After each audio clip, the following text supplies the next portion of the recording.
Thank you.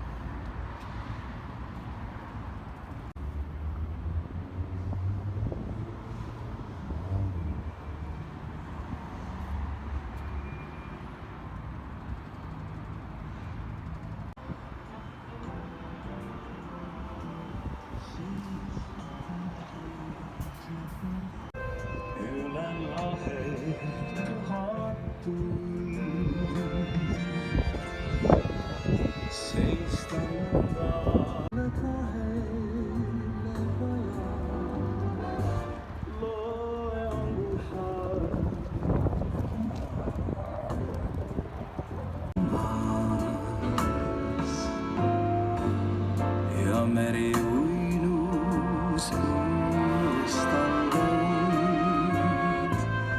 esmakordselt langes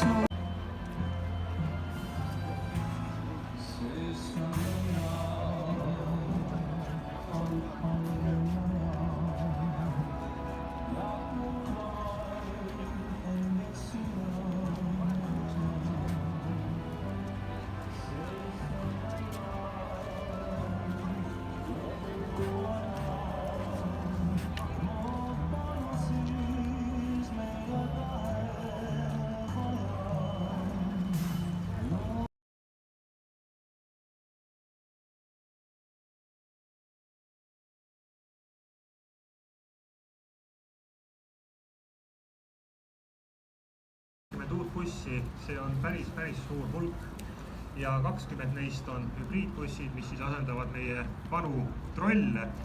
Ja alates 2. maist me võime öelda, et Tallinnas ei liigu enam mitte ühtegi vana trolli, vaid kõik need trollid, mis liiguvad, on uued ja nad liiguvad siin veel kindlasti kaua, nii et ei tasu mõelda seda, et Tallinnas hakkab trolliajastu läbi saama.